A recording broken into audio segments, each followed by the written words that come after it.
2차 면접의 이정표입니다. 자, 오늘은 2차 준비 꿀팁을 준비를 했는데요.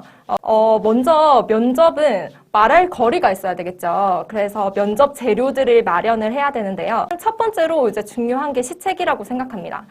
경기도 교육청에서 그 추구하는 방향이 굉장히 확실하거든요. 이제 그 내용들이 시책들에 다 정리가 잘 되어 있기 때문에 핵심 내용 위주로 해서 공부를 했으면 좋겠습니다. 근데 이게 사실 분량이 거의 1000페이지 넘을 정도로 진짜 많거든요.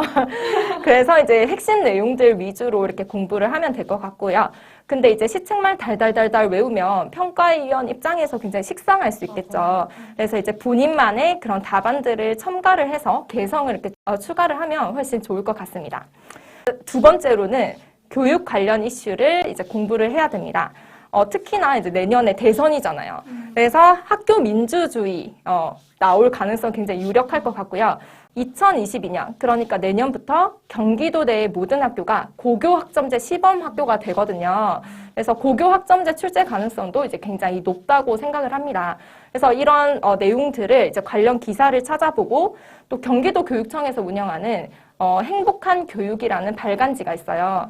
그래서 이 내용들은 다 무료로 홈페이지에 공개가 되어 있거든요. 그래서 행복한 교육 이렇게 치시고 그걸 이제 다운받으셔서 공부를 하는 방법이 있을 것 같습니다. 그다음에 세 번째로는 공부를 하면서 자신만의 경험 그리고 주제와 관련된 그런 독특한 자신만의 답안을 생각이 나면 필기를 해놓고 공부를 해놓는 게 좋을 것 같습니다. 그래서 저는 또 궁금한 게 이제 규빈쌤 같은 경우에 공부하면서 본인만의 독특한 답안 어떤 게 있으셨나요? 네. 저도 안희쌤이 얘기하신 것처럼 이제 이 시책 공부를 하다 보니까 시책만 좀 달달달 외우게 되더라고요. 그래서 답변할 때도 다른 수험생들과 비교했을 때 뭔가 좀 더 임팩트 있고 조금 더 돋보이는 그런 답안을 좀 준비하면 좋겠다 싶어가지고 저의 이제 고등학교 경험을 바탕으로 해서 하나 답변을 미리 좀 준비를 해놨었거든요. 그래서 어렸을 때 원래 원하는 정말 과목이 있었는데 그 과목에 이제 인원수가 좀 부족해져가지고 폐강이 되는 경험이 있었어요. 그래서 그런 경험을 좀 생각을 해서 제가 이제 교사가 됐을 때 또 국어 학점제도 있고 하니까 이제 적은 수의 인원이 이제 모이더라도 이 강의가 원활하게 운영이 될 수 있게끔 이렇게 운영하는 방향으로 됐으면 좋겠다. 이런 이제 관련된 말을 실제 면접에 사용을 했었는데 확실히 그냥 제가 시책만 달달 하는 때보다 그때 더 면접관이 저를 더 쳐다보는 고개를 들고 이렇게 쳐다보죠. 네, 좀 더 좋은 맞아요. 그런 느낌이 있어가지고 확실히 좀 독특한 답안이 됐었던 것 같아요. 저도 규빈쌤처럼 비슷한 경험이 있는데요. 저도 경험을 연계해서 말하는 거를 중요시했고요. 또 전 덧붙여서 제가 준비된 교사라는 것을 알려드리고 싶었어요. 그래서 저는 제가 직접 운영하고 싶은 프로그램의 이름까지도 만들어 갔습니다. 그래서 저 때는 독서와 연계된 어떤 수업 방안을 물어보셨는데요. 저는 이거랑 연계해서 독서로 보는 한국사 아니면 더 나아가서 영화로 보는 세계사 이렇게 프로그램명을 만들어서 저는 정말 말뿐이 아니라 이렇게 구체적으로 준비했습니다. 준비됐어요. 이런 거를 이렇게 어필하기도 했습니다. 그래서 경험이라든지 자기가 직접 운용하고 싶은 프로그램, 프로젝트 이런 것들을 준비하셔서 언급하시면 참 좋을 것 같습니다. 훨씬 개성 있어 보일 네, 것 같아요. 좋아요. 네. 좀 더 이제 좀 독특한 그런 부분을 강조해서 좀 자신의 강점을 이렇게 키우는 것도 좋을 것 같습니다.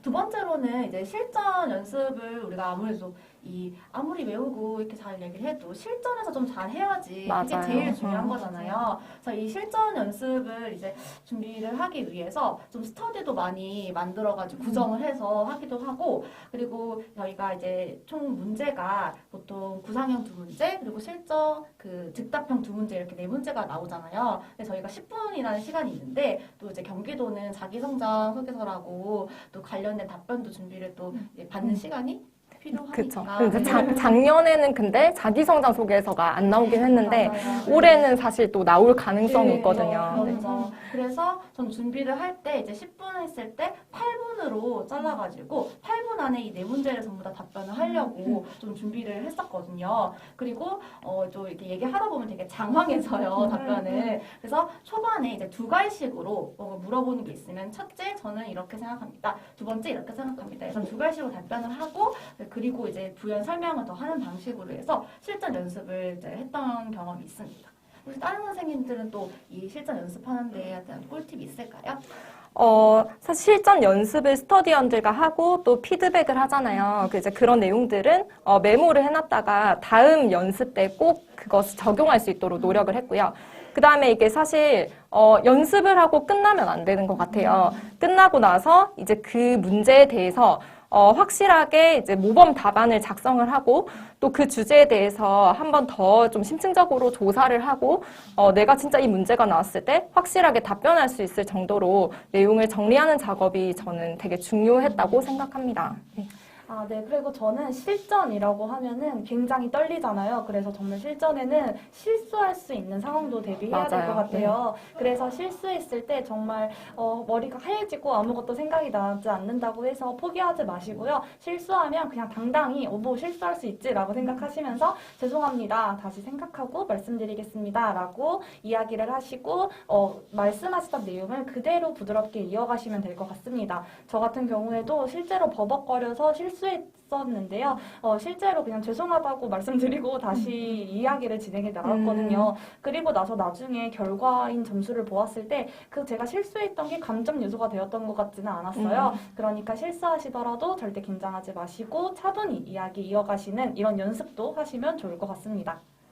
그리고요, 저는 뭐니 해도 어떤 면접 재료도 만들었고 실전 연습도 많이 했지만 이 인상도 굉장히 중요한 것 같아요. 맞아요. 이 웃는 것도 근육이라고 하잖아요. 웃는 얼굴에 침 못 뱉는다고 우리가 웃는 연습을 많이 해서 이 근육을 굉장히 부드럽게 만들어 두시면 좋을 것 같습니다. 그래서 혼자 거울 보시면서 하루에 10분이라도 항상 웃는 연습 많이 해야 돼요. 맞아요.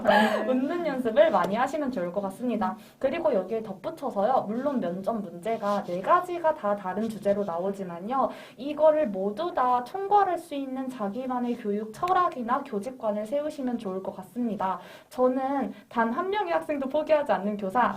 저 때는 또 이게 맞아요. 트렌드였거든요. 유행이었거든요. 네. 그래서 저는 이런 교육 철학을 세우고 면접 답변을 하더라도 이 교육 철학에 맞도록 일관성 있는 대답을 했던 것 같아요. 그래서 이런 교육 철학을 세우는 게 참 중요한 것 같은데 혹시 선생님들도 이런 철학 있으셨나요? 저 같은 경우에는 개개인의 다양성을 인정하는 교사라는 것을 타이틀로 해서 철학을 세웠었거든요. 그래서 저는 사실 시를 인용을 했어요. 김춘수의 시 중에 꽃이라는 시 아시죠? 거기 보면 이름을 불러주고 나서야 뭐 비로소 나에게로 와서 꽃이 되었다 이런 내용이 있거든요. 근데 이제 그거를 인용을 하면서 저도 학생들 개개인의 이름을 불러주듯이 다양성을 인정해주고 잠재력을 발휘시킬 수 있게 하는 교사가 되겠다 이런 식으로 답변을 했었던 기억이 나는데요. 평가위원분들이 고개를 들고 봤던 그런 기억이 납니다. 그러면 이게 되게 좋은 시그널 네, 이라고 저는 생각을 했었거든요. 네. 정말 이렇게 자신만의 확실한 그런 것들을 세우면은 이제 교육 철학을 세우면은 어떤 질문이 와도 그걸 이제 아예 교육 철학을 맞아요. 통해서 이렇게 득석으로 네. 답변을 또 할 수 있으니까 그것도 정말 이 면접 준비를 할 때 가장 또 중요한 방법인 것 같습니다. 그리고 이 내용들이 사실 면접에도 적용이 될 수 있겠지만 집단 토의도 다르지 않거든요. 그렇죠. 그래서 이 내용들을 언제나 집단 토의에도 적용할 수 있는 내용이기 때문에 이런 팁들을 참고하면 좋을 것 같습니다.